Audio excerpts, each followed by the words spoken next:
எதுக்காக இந்த வீடியோ? உங்களுக்கு வயசு 15 வயசுனாலும் சரி, 95 வயசுனாலும் சரி, ஸ்பைன்ல உங்களுக்கு ப்ராப்ளம் இருக்கா, ரிப்போர்ட் எனக்கு அனுப்பிவிடுங்க. நான் பார்த்துட்டு சொல்றேன். நீங்க வாங்க, உங்களை ஆபரேஷன் இல்லாம சரி பண்ணி கொடுக்கறதுக்கு ஹெல்ப் பண்றோம். தேங்க்யூ.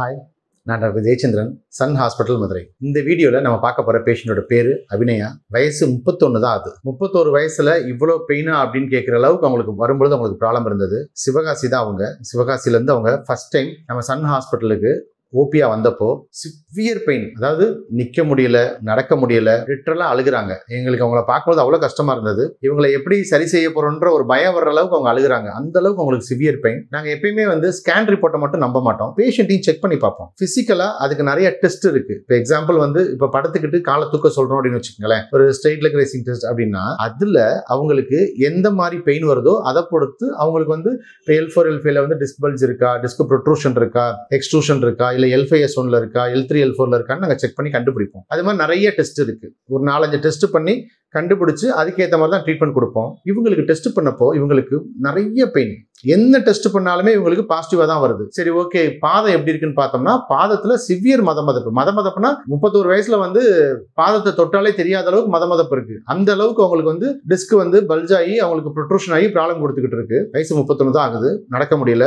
2 கிட்ஸ் வச்சிருக்காங்க, சின்ன பிள்ளைங்க. இங்க 10 நாள் தங்க சொன்னோம். 9 நாள்லயே அவங்க கம்ப்ளீட்டாவே சரியாயிட்டாங்க. அவங்களை அனுப்பி விட்டுட்டோம். இங்க இருந்த இந்த 9 டேஸ்லயும் அவங்க கிட்டையும் கையில தான் வச்சிருந்தாங்க. 2-3 டேஸ்ல பெயின் கொஞ்சம் குறைய ஆரம்பிச்சிருச்சு. குழந்தைக்கு சாப்பாடு ஊட்டிட்டு தரையில உட்காந்துட்டு, ஏன்னா ஒரு குழந்தைய பாத்துக்கிறதுனா எவ்வளவு கஷ்டம்ன்றது எல்லா அம்மாக்களுக்கும் தெரியும். குழந்தையும் பார்த்துக்கிட்டு ட்ரீட்மெண்ட்டும் எடுத்து கம்ப்ளீட்டாவே 100% நல்லாவே சரியாயிட்டாங்க. அவங்க சரியாயி போய் அதுக்கடுத்து 1 மாசம் கழிச்சு அவங்களோட ரிலேட்டிவ் ஒருத்தவங்களை அனுப்பிவிட்டு அவருமே சரியாயி போயிட்டாரு. அவங்களோட டிஸ்க் ப்ராப்ளம் கம்ப்ளீட்டாவே சரியாயிடுச்சு. அவங்களுக்கு இங்க நாங்க எந்த மெடிசின்ஸ் அதெல்லாம் இந்த மாதிரிலாம் இது பண்ணல. கம்ப்ளீட்டாவே நல்ல பிசியோதெரபி ட்ரீட்மெண்ட். இங்க அட்வான்ஸ்டு பிசியோதெரபி எக்யூப்மெண்ட்ஸ் நிறைய இருக்கு. வேர்ல்டு லெவல்ல முக்கியமான பெரிய பெரிய ஹாஸ்பிட்டல்ஸ்ல என்னென்ன இருக்குமோ அது எல்லாமே நம்ம சன் ஹாஸ்பிட்டல்ல இருக்கு. பிளஸ் இதுக்குன்னே ப்ராப்பரான ஒரு புரோட்டோகால் வச்சிருக்கோம். அதாவது இந்த கண்டிஷனுக்கு என்னென்ன மாதிரிலாம் ட்ரீட்மெண்ட் கொடுத்தா சரியாவாங்க. இங்க காலையில 9 மணில இருந்து நைட் 9 மணி வரைக்கும் பிசியோதெரபி ட்ரீட்மெண்ட்ஸ் கொடுக்குறோம். இது மாதிரி வேர்ல்டுல வேற எங்கேயுமே கொடுக்க மாட்டாங்க. அந்த அளவுக்கு பிசியோதெரபி ட்ரீட்மெண்ட் கொடுத்து அவங்களை கம்ப்ளீட்டா சரி பண்ணி கொடுக்குறோம். Plus manual therapy, plus exercise therapy, rehabilitation கொடுத்து அவங்கள கம்ப்ளீட்டாவே சரி பண்ணிட்டோம். தேங்க்யூ. இது அபிநயா பேஷண்டோட பயோதிசியோமீட்டர் ரிப்போர்ட். அவங்க வந்தப்ப அவங்களுக்கு கால்ல 2 பாதத்திலயுமே சிவியரா மதமதப்பு இருந்தது. அதுக்கு காரணம் இடுப்புல இருந்து டிஸ்க் பல்ஜ் ஆகி அவங்களுக்கு காலுக்கு போற நரம்பு அழுத்திக்கிட்டு இருந்ததுனால பிரச்சனை. இது வந்தன்னைக்கு எடுத்தது 39, 48, 49, 50, 42. இந்த சைடு பாத்தீங்கன்னா எல்லாமே ரொம்ப ஜாஸ்தியா இருந்தது. ரைட் சைடு 46 இருந்தது, லெப்ட் சைடு 47 இருந்தது. இவ்வளவு தூரம் மோசமா இருந்தவங்க டிஸ்சார்ஜ் ஆகும்போது அவங்களுக்கு நல்லாவே சரியாயிடுச்சு. எல்லாமே 10 கீழே வந்துருச்சு. ரைட் சைடு 10, லெப்ட் சைடு 10, அந்த அளவுக்கு வந்துருச்சு. வரும்பொழுது 46, 47 இருந்தது. திருப்பி ட்ரீட்மெண்ட் முடிஞ்சதுக்கு அப்புறம் வெறும் 10 வந்துருச்சு. நார்மலா இது 15க்கு கீழே இருக்கணும். 15க்கு மேல போச்சுன்னா மைல்டு, 20க்கு மேல போச்சுன்னா மாடரேட், 25க்கு மேல போச்சுன்னா சிவியர் அப்படின்னு கனெக்ட் பண்ணுவோம். கிட்டத்தட்ட 46, 47 எந்த அளவுக்கு சிவியரா இருந்ததுன்னு பாருங்க. அவ்வளவு மோசமா இருந்தது. உங்களுக்கு வரும்போது இப்ப கம்ப்ளீட்டா நார்மல் ஆயிட்டாங்க. அவங்களோட MRI ஸ்கேன் ரிப்போர்ட் இந்த அளவுக்கு தான் தெளிவா நம்ம கிட்ட இருக்கு. அவங்களுக்கு கழுத்துலயும் ப்ராப்ளம் இருந்தது. L5S1 லெவல்ல அவங்களுக்கு டிஸ்க் பல்ஜ் ஆகி அது நர்வ் கம்ப்ரஸ் பண்ணிட்டு இருந்தது. இப்போ அவங்க கம்ப்ளீட்டாவே நார்மல் ஆயிட்டாங்க. அவங்களோட நர்வ் கம்ப்ரஷன் ப்ராப்ளம்ஸ் கம்ப்ளீட்டா சரியாயிடுச்சு. தேங்க்யூ. என்னோட பேர் அபி. என்னோட ஏஜ் 30. நான் சிவகாசில இருந்து வரேன். எனக்கு 1 இயராவே ரொம்ப பேக் பெயின் இருந்தது. அந்த பேக் பெயின்காக நான் சிவகாசில உள்ள எல்லா டாக்டர்ஸ் எல்லா இதுலயும் பார்த்தேன். ஆனா எனக்கு அது அந்த டெம்பரரியா தான் இருந்துச்சு. அதுக்கப்புறம் நான் யூடியூப்ல சர்ச் பண்ணி பார்த்தேன். இந்த சன் ஹாஸ்பிட்டல் ரிவ்யூஸ் பார்த்தேன். சரி, ஒன் டைம் கன்சல்ட் பண்ணிக்கலாம்னு சொல்லிட்டு ஒரு 10 days முன்னாடி பார்த்தேன். அந்த ஒன் டைம்ல எனக்கு கொஞ்சம் பெட்டரா ரிலீஃப் தெரிஞ்சிச்சு.